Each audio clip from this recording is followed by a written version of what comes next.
सुप्रभात दोस्तों। मैं बेंगलोर से डॉक्टर इंदु झुंझुनवाला आप सभी का हार्दिक स्वागत और अभिनंदन करती हूँ।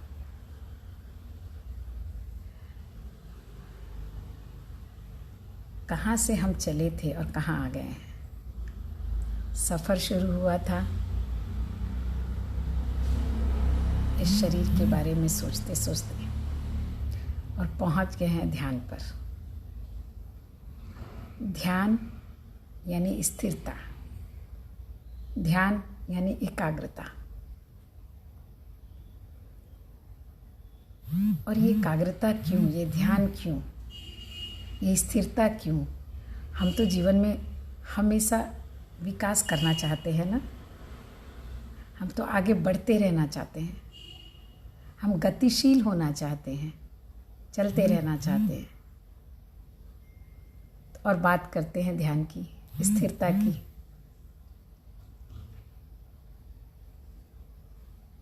तो क्यों करते हैं ऐसा? जो चीज़ें स्थिर हम देखते हैं, जैसे पेड़ पौधे एक जगह खड़े हैं, लेकिन वृक्ष भी खड़े नहीं रहते, बढ़ते रहते हैं। एक बीज धीरे धीरे बढ़ता है और वृक्ष बन जाता है, बड़ा सा वृक्ष बन जाता है। ढेर सारे फूल और पत्तियां लग जाते हैं, और फूल और पत्तियां उसमें लगते हैं क्योंकि वो गतिशील है, वो बढ़ता है, विकास की ओर बढ़ता है। लेकिन वो स्थिर भी है, एक जगह खड़ा है। तो जीवन में ना दोनों पक्षों का महत्व है। स्थिरता का भी उतना ही महत्व है जितना कि विकास का। और स्थिरता ही विकास की ओर लेके जाती है। बड़ी बात यह है कि आधार बनती है स्थिरता। तो मानव होते हुए भी, गतिशील होते हुए भी, मानव की पहचान, सबसे बड़ी पहचान उसकी गतिशीलता भी तो है। जीवन आगे बढ़ता है, एक बच्चा बच्चे से बड़ा होता है, बड़े से और बड़ा होता है, फिर वो बूढ़ा होता है। तो एक गतिशीलता जीवन में बनी रहती है। लेकिन इस गतिशीलता में एक ठहराव बहुत ज़रूरी है, और वो ठहराव होता है तो ये गतिशीलता काम की बन जाती है, अच्छी बन जाती है। जैसे कि वृक्ष एक जगह ठहरे हैं, लेकिन वो भीतर से गतिशील हैं और बाहर से उनमें एक ठहराव है। और वो ठहराव उन्हें आकाश से, सूर्य से किरणें लेने देता है। वो ठहराव वो हवा को अपने अंदर लेते हैं। वो ठहराव बाहर से पानी को अपने अंदर लेता है। और ठहर करके जब लेता है ना, तो वो उसका सही रूप में उपयोग कर पाता है। और मुझे लगता है कि हमारी समस्या क्या है ना, कि हम ठहर के कोई चीज़ नहीं लेते हैं। हम हर समय दौड़ते भागते रहते हैं। न तो हमारा समय निश्चित होता है किसी चीज़ का लेने का, और न कहीं ठहराव होता है। हमेशा ना मैं वृक्ष से बहुत सीखती हूँ वृक्ष से और इस प्रकृति से। तो वृक्ष को देखती हूँ ना, तो वो कितना ठहरा हुआ, वो और हर चीज़ का एक समय भी उसके पास जैसे रहता है ना, फिक्स रहता है कि सुबह सूर्य की जो पहली किरण आती है, उससे उसके फूल खिल जाते हैं। और हल्की हल्की रात के जब ओस की बूंदें आती है, तो उसमें वो सोया होता है। जब उसमें सुबह या शाम, बोलते हैं ना कि पौधों में दिन भर पानी नहीं डालना चाहिए, सूर्य की किरणें हो तो पानी नहीं डालना चाहिए, क्योंकि वो सूर्य की किरणों की गर्मी और पानी तो पौधों को भी सर्द गर्म हो जाती है। तो पानी शाम को देना चाहिए या सुबह देना चाहिए। तो इसी तरह से हमारे जीवन में ठहराव का महत्व है। हमें विकसित होना है तो हमें कहीं और एक समय के लिए ठहरना है। और ये जो ठहराव है ना, इसी का दूसरा नाम ध्यान है। जब हम ध्यान करने की प्रक्रिया में होते हैं, जब ध्यान करने का अभ्यास हो जाता है कुछ पलों के लिए, तो वो हमारी पूरे सिस्टम को, मतलब शरीर के, मन के, आत्मा के, आप जिस भी नाम से बोलो, ये जो 5 फुट का जो शरीर दिखता है ना, इसमें एक ठहराव जो आता है, तो बहुत सारी चीज़ें अपने स्थान पर हो जाती हैं। और बहुत सारी चीज़ें जो बिखर गई हैं, जो इधर उधर हैं, वो भी ठहर जाती हैं। और सबसे बड़ी बात तो ये है कि जब ठहरते हैं तब आप परिष्कार कर सकते हैं। आप छानबीन कर सकते हैं, आप उसको छांट सकते हैं कि आपको क्या चाहिए और क्या नहीं चाहिए। तो ध्यान जो है ना ऐसा ही है। ध्यान जब मैं कहती हूँ 3 तरह का, जैसे मैं ध्यान कहती हूँ कि एक शारीरिक ध्यान जो होता है, जिसको कायिक ध्यान भी कहते हैं, काया अर्थात शरीर।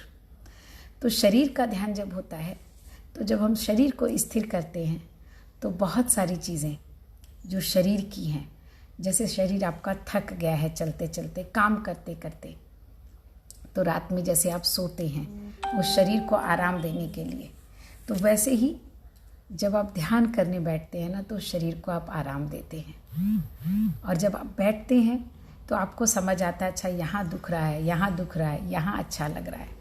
तो इसका मतलब ये कि तब आप महसूस कर पाते हैं कि शरीर में कहाँ कहाँ क्या क्या समस्या आ रही है, और उसके लिए ठहराव चाहिए।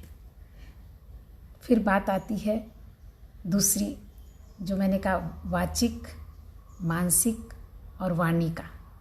तो वाणी का जो ध्यान होता है ना, वाचिक ध्यान जिसको कहते हैं, तो जब हम बोलते रहते हैं तो हमें समझ ही नहीं आता है कि हम क्या बोल रहे हैं, क्यों बोल रहे हैं और कैसे बोल रहे हैं। बस मन विचार हैं, शब्दों में परिवर्तित होते रहते हैं और हम बोलते चले जाते हैं। लेकिन जब हम वाचिक ध्यान करते हैं तो उस समय भी शरीर वाली बात, ठहराव की बात होती है। तब हम चुप रहते हैं, मौन रहते हैं। और मौन रहने का महत्व, इस ठहराव का महत्व इसीलिए है कि उस क्षण तब हम सोचते हैं, तब हम विचार करते हैं, तब हम अपने विचारों को देखने लग जाते हैं।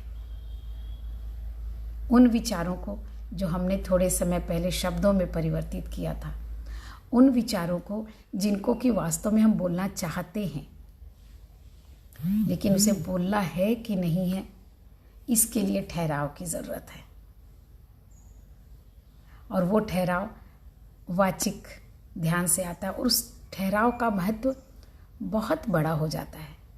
क्योंकि किसी भी चीज़ को जब हम गेहूं में से कंकर निकालना चाहते हैं ना, जब धूल और उसमें कुछ कुछ छोटे छोटे जो कण आ जाते हैं जो कि गेहूं से अलग होते हैं, तो हम उनको चलनी से छानते हैं। तो ये जो छानने की जो प्रक्रिया है ना, ये ठहराव की प्रक्रिया है। ये ठहराव हमें देता है। हम गतिशील प्राणी हैं, सामाजिक प्राणी हैं, पारिवारिक जीव हैं। चलना फिरना बोलना ये तो हमारा धर्म बनता है, लेकिन इसके बीच में ठहराव भी हमारा धर्म बनता है। बहुत ज़रूरी है ठहराव। ठहराव ज़रूरी है परिष्कार के लिए। ठहराव ज़रूरी है, जब मैं कहती हूँ अपने आप को जानना है तो उसके लिए ठहराव बहुत ज़रूरी है। और वो ठहराव 24 घंटे ठहर के नहीं रहना, 24 घंटे ध्यान में नहीं रहना। थोड़ा वक्त सुबह और शाम का, आप देखेंगे कि किसी भी धर्म की अगर हम बात करें तो हर धर्म में आप देखेंगे कि 3 समय सामायिक करने की, 2 समय संध्या आरती और सुबह की आरती करने का, स्वाध्याय करने का, या इस्लाम में देखेंगे तो 5 समय नमाज पढ़ने का। तो वास्तव में ये जो समय दिया गया, हमने इन समय को समझा नहीं, इसको हमने पकड़ा नहीं है।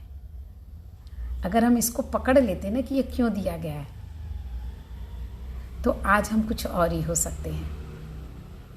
बात उनको पकड़ने की बात है, वो ठहराव के लिए दिया गया है। ठहरना है, ठहर के अपने आप को जानने का प्रयास करना है, अपने अंदर जाना है।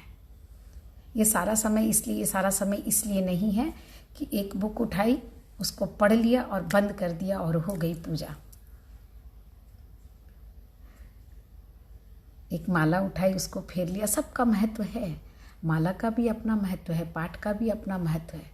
लेकिन ये जो समय दिया गया है ना, ये ठहराव, आज मैं ठहराव की बात कर रही हूँ, ध्यान की बात कर रही हूँ। तो क्यों ठहराव ज़रूरी है और उस ठहराव से होता क्या है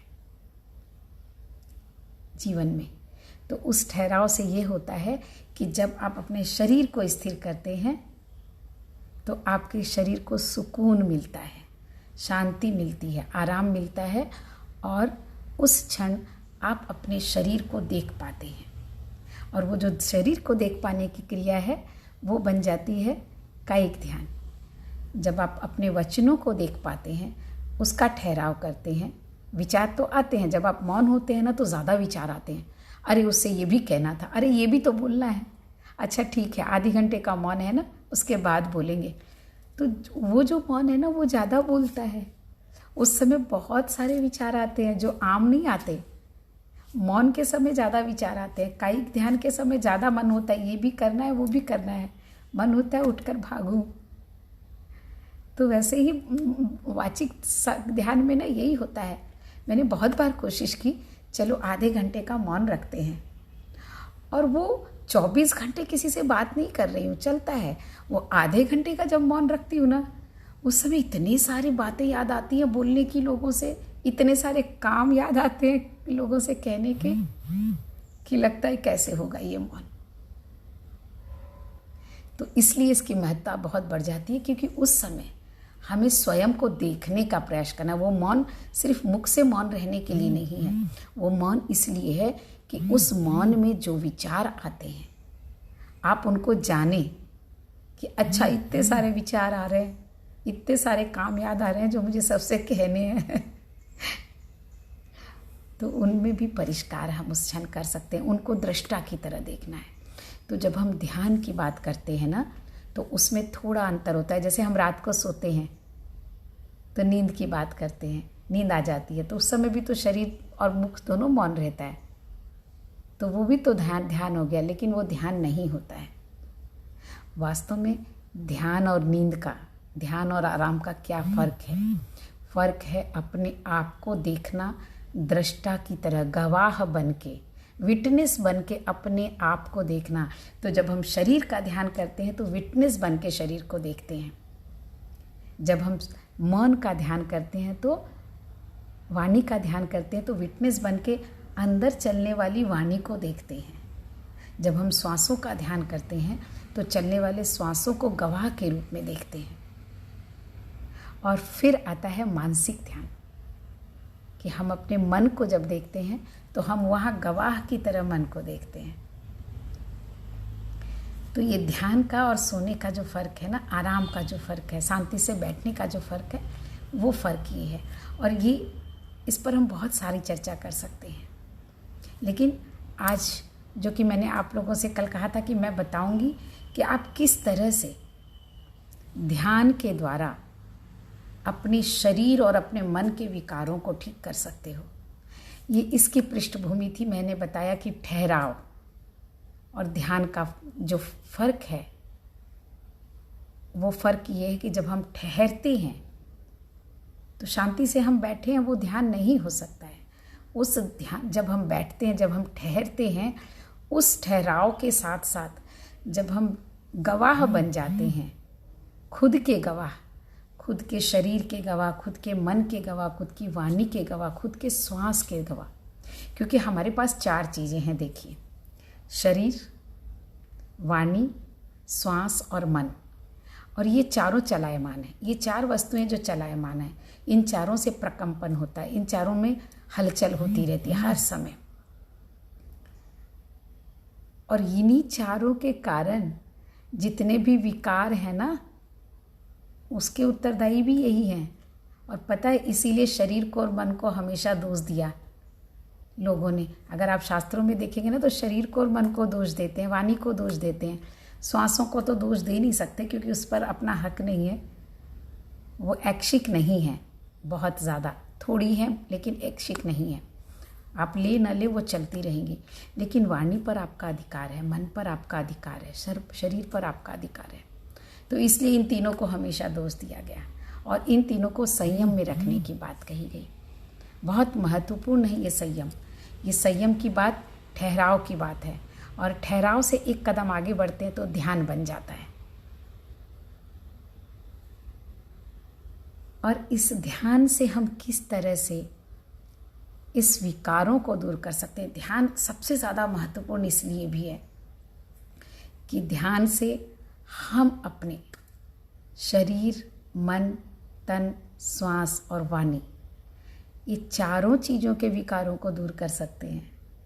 चारों तरह के रोगों को दूर कर सकते हैं। जो रोग श्वासों के कारण होते हैं, जो रोग वाणी के कारण होते हैं। वाणी के कारण तो हमारा पूरा जीवन बेकार हो जाता है। हम किसी से कुछ कहते हैं और उससे इतना झगड़ा हो जाता है, उसे हमारी बात इतनी बुरी लग जाती है कि वो जीवन भर आपसे बात ही नहीं करेगा, वो जीवन भर आपके पास नहीं आएगा। तो हमारा जीवन कितना बिखर जाता है। अच्छा, मन से कैसे बिखरता है? मन से भी ऐसे ही बिखरता है। हम सोचते हैं ना कि इन चारों का जो प्रकंपन है, इन चारों का जो चलना है, उछल कूद है, वो सिर्फ मुझे प्रभावित करता है, ऐसा नहीं है। ये भी समझना बहुत ज़रूरी है। इन चारों के द्वारा जो गति होती है, जो प्रकंपन होता है, जो कंपित होता है हमारे भीतर, वो हमारे बाहर भी होता है। वो इस आकाश में घुल मिल जाता है। इस आकाश का अर्थ है इस शून्य में। इस शून्य में वो बाहर, जैसे जिसको ओरा कहते हैं ना, वो हमारा एक ओरा बनता है और वो ओरा पूरे आकाश में फैल जाता है, पूरे ब्रह्मांड में फैल जाता है। और वो जैसे हमारा ओरा फैलता है वैसे हमारे सामने वाले का भी फैलता है। तो जो सामने वाले का ओरा है वो हमें प्रभावित करता है और हमारा ओरा उनको प्रभावित करता है। यानी जो भी हम सोचते हैं, जो भी हम बोलते हैं, जो भी हम करते हैं और जो श्वास हम छोड़ते हैं, वो पूरी पृथ्वी को, पूरे ब्रह्मांड को प्रभावित करता है और लोगों द्वारा छोड़ा गया पूरा हमें प्रभावित करता है। और ये प्रभाव जितना ज़्यादा गहन होता है, जितना सघन होता है, उतना ही, जिसका प्रभाव जितना ज़्यादा सघन होता है उतना ही वो दूसरों को प्रभावित करता है। और इसीलिए पता है संगत का महत्व भी बताया गया है कि संगत का बड़ा महत्व है। आप किसके साथ रहते हैं, क्योंकि उसका ओरा आपको प्रभावित करेगा। अगर आपके ओरा से वो ज़्यादा शक्तिशाली हो तो, जैसे दो पहलवान युद्ध करते हैं ना, तो उसमें जो ताकतवर होता है वो जीत जाता है, जो ज़्यादा जीत कर पाता है, युद्ध ज़्यादा देर तक ठहर पाता है युद्ध में, वो जीत जाता है। तो वैसे ही अगर आपका ओरा ज़्यादा शक्तिशाली है तो हो सकता है आप दूसरों से कम प्रभावित हो, आपसे दूसरे ज़्यादा प्रभावित हो जाएंगे। इसीलिए गुरु के चरणों में बैठना, ईश्वर के चरणों में बैठना, पूजा रूम में बैठना या ऐसे संतों के पास हमें बड़ा अच्छा लगता है, जो बड़ी अच्छी बातें बताते हैं, जो जिनका जीवन बहुत सुंदर हो। खाली वाणी के औरा नहीं बनता है, जीवन का भी औरा बनता है। आप अंदर के आपके विचार जो है ना, वो सबसे ज़्यादा जितनी ज़्यादा सूक्ष्मता ना, उतनी ज़्यादा प्रगाढ़ता, उतना ज़्यादा प्रभाव। तो शरीर से ज़्यादा वाणी का, वाणी से ज़्यादा आँखों का, और जैसे हम बोलते हैं ना दृष्टि लग जाती है, तो वो आँखों की वो सूक्ष्म है, वो सूक्ष्म प्रभाव है जो दूसरों पर पड़ता है। और आँखों के बाद मन का, वचनों के बाद मन का आ जाता है, क्योंकि वो उससे ज़्यादा सूक्ष्म है। शरीर से ज़्यादा वाणी, वाणी से ज़्यादा नेत्र, और नेत्र से ज़्यादा मन सूक्ष्म है। तो आप अंदर जो विचार करते हैं ना, वो ज़्यादा प्रभावित करता है। आपने बहुत बार देखा होगा किसी व्यक्ति के पास आपका बैठने का मन ही नहीं करता है और किसी के पास 24 घंटे बैठने का मन करता है। तो वो आपकी रुचि, आपके ओरा और सामने वाले के ओरा, दोनों का प्रभाव पड़ता है। तो बहुत बहुत सोचना है। और वो प्रभाव सिर्फ मानसिक ही नहीं पड़ता, शारीरिक भी पड़ता है। आपके शरीर में विकार, शरीर आपके स्वास्थ्य का भी फर्क पड़ता है। तो हम कैसे अपने आप को स्वस्थ रख सकते हैं, किस तरह से जो अस्वस्थता हमारे शरीर में, आज मैं बताना चाहती थी आपको कि किस तरह से हम ध्यान के द्वारा अपने रोगों को ठीक कर सकते हैं। लेकिन समय हो गया और सोचती हूँ कि सोमवार से कमानी भी शुरू करनी है। तो शुक्रवार और शनिवार ये 2 दिन रखते हैं इन सारे इस तरह की बातों और इस तरह के सवालों के जवाब के लिए। तो सोमवार से गुरुवार तक हम कामायनी पढ़ेंगे और शुक्रवार और शनिवार को हम इसकी बात करेंगे। आपके जो भी प्रश्न होंगे आप मुझे भेजते रहिए। तो शुक्र और शनि को हम प्रश्नों पर भी बात करेंगे और आज का जो अधूरा रह गया है कि मैं बताऊं कि आप किस तरह से ध्यान से अपने शरीर की बीमारियों को भी ठीक कर सकते हैं। मन की तो ठीक हो ही जाती है, वो तो हो जाएगी, वो भी कर सकते हैं, लेकिन शरीर की भी ठीक हो जाती है बिना किसी दवाई के। ध्यान सबसे बड़ी दवाई है, और उसको किस तरह से करना है और किस तरह से वो ठीक होगी, अब हम बात करेंगे अगले शुक्रवार को इस बारे में। और भी आपके कोई भी प्रश्न हो तो ज़रूर उस पर हम बात कर सकते हैं शुक्रवार और शनिवार को। और सोमवार से हम कामायनी लेकर चलेंगे। बहुत सारे लोग चाहते हैं कि हम कामायनी को शुरू से पढ़ें, तो सोमवार से गुरुवार तक 4 दिन कामायनी का, इसलिए कि बहुत विशाल ग्रंथ है वो। और हमने तो सिर्फ 2 अंतिम सर्ग के भी कुछ थोड़े से, बहुत थोड़े से दोहों को लिया था, थोड़े से पदों को लिया था। तो ठीक है, उसके पहले अध्याय से शुरू करेंगे, क्योंकि वो बहुत ही रोचक भी है और बहुत सारी जो हमारे परिवार की और समाज की और मानव मन की, मनुष्य के हृदय की, स्त्री और पुरुष के हृदय की, उसमें बहुत सुंदर बातें बताई गई है। उसके आधार पर भी हम खुद को जान सकते हैं, अपने मन को जान सकते हैं। साहित्य बहुत बड़ा आधार बनता है स्वयं को जानने का, क्योंकि जब उसमें दूसरों की भावनाएं अंकित होती हैं ना, तो हम तलाशते हैं अपने मन को। तो चलिए, आज समय हो चला है, तो अब ध्यान कर लें, और उसके बाद सोमवार से गुरुवार तक एक नई यात्रा होगी। शुक्रवार और शनिवार को दूसरे पड़ाव की बात होगी। आपका बहुत बहुत धन्यवाद। ध्यान करते हैं।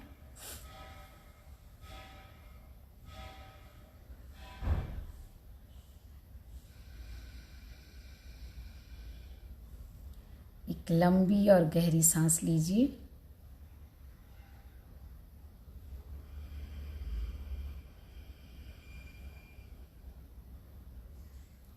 धीरे धीरे सांसों को छोड़ दीजिए।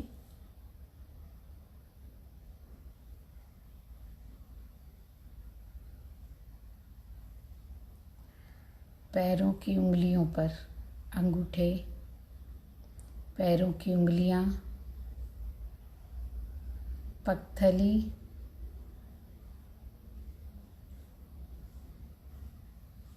पैर, घुटने,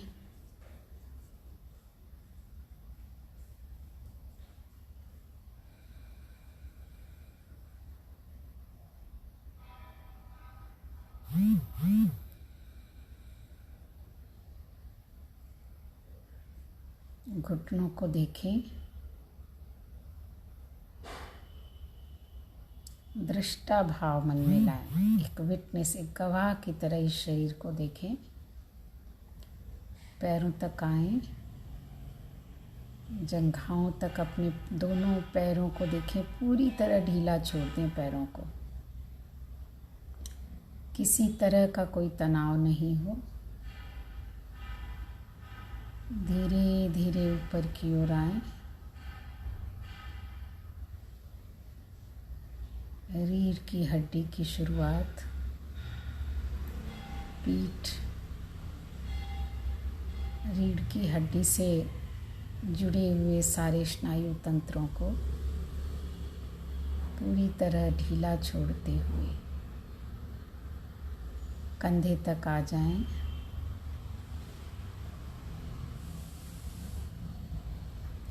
पूरी पीठ में किसी भी तरह का कोई तनाव नहीं है। अब पेट के निचले हिस्से से ऊपर होते हुए पेट, नाभि, अंदर की सारी क्रियाएं स्वतः चल रही हैं। पेट के अंदर आप विटनेस की तरह उन्हें देखें,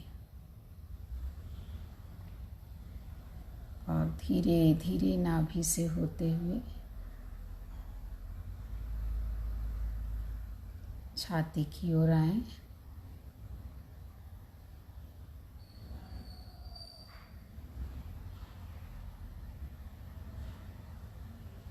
छाती, फेफड़ा, हृदय, लीवर, पेनक्रियास सब अपनी अपनी क्रिया कर रहे हैं।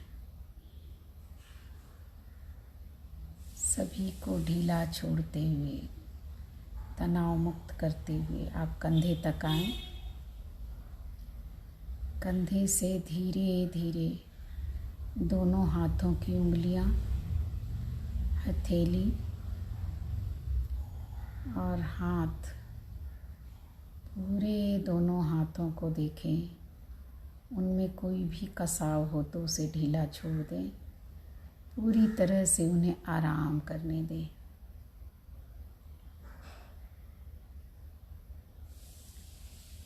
और धीरे धीरे गर्दन तक आएं। गर्दन से अपना चेहरे पर हमेशा एक मुस्कान, एक अच्छी सी मुस्कान लाएं। पूरा चेहरा अपने आप तनाव मुक्त हो जाएगा। होठ, नाक, आँख, माथा, कान और कान से पीछे का सर, पीछे का मस्तिष्क, पीछे के मस्तिष्क से ऊपर का सर, पूरा चेहरा, पूरा सर।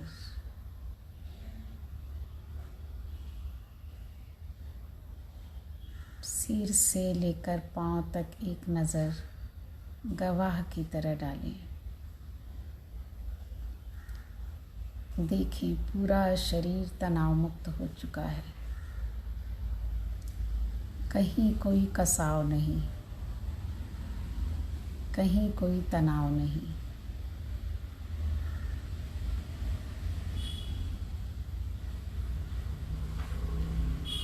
अब धीरे धीरे आपकी सांसों को देखें, बहुत धीमी हो चुकी हैं। आपकी सांसें बहुत धीमी हो चुकी हैं, बहुत धीरे धीरे अंदर जा रही हैं और आ रही हैं। आपको पता भी नहीं चल रहा। अपनी सांसों को देखें, एक गवाह की तरह देखें। उनमें गति का पता नहीं चल रहा। एक सांस बहुत धीरे से जाके आ रही है, बिना हमारी जानकारी के। महसूस करें कि सांस दोनों भौं के बीच से, यानी ज्ञान चक्र से, यज्ञा चक्र से होते हुए ऊपर की ओर जाकर रीढ़ की हड्डी से होते हुए पूरे शरीर में फैलते हुए सेकंड के शायद 1000वें भाग में अपनी इस क्रिया को करके बाहर आ रहे हैं। सिर्फ और सिर्फ अपना ध्यान इन सांसों पर लगाइए। एक गवाह की तरह, एक गवाह बनने की कोशिश कीजिए, विटनेस बनिए अपने इस शरीर और अपने इन सांसों का।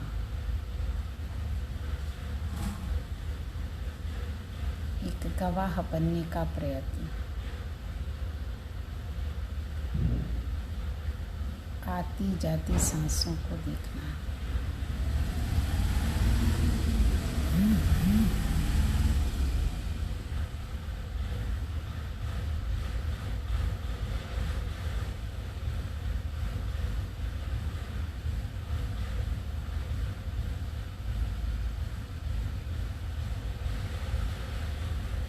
चेहरे पर मुस्कान रहनी चाहिए।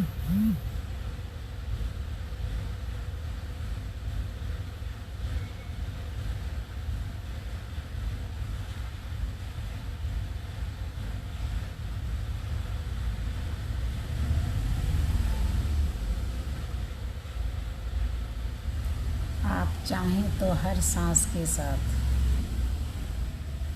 मन में ओम का उच्चारण कर सकते हैं।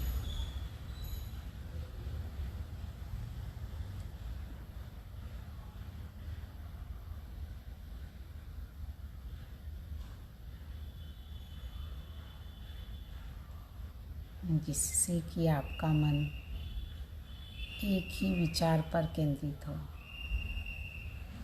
विचार दृष्टा बनने का, देखने वाला बनने का, गवाह बनने का, बस।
जो ध्यान में बैठना चाहें बैठें,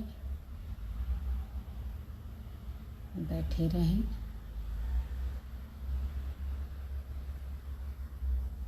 और जो न बैठना चाहें वो अपने दोनों हाथों को धीरे धीरे मलें। अपने विटनेस भाव से, गवाह से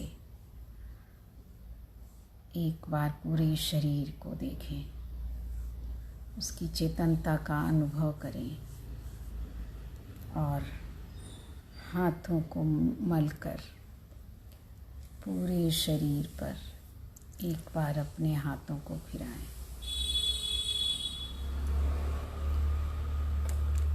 और धीरे धीरे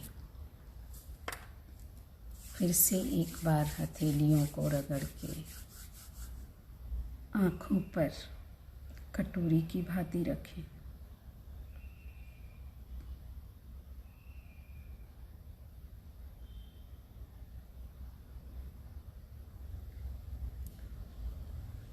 और बहुत धीरे धीरे आँखें खोलें। ओम शांति। असतो मा सद्गमय तमसो मा ज्योतिर्गमय मृत्योर्मा अमृतं गमय। ओम शांति शांति शांति।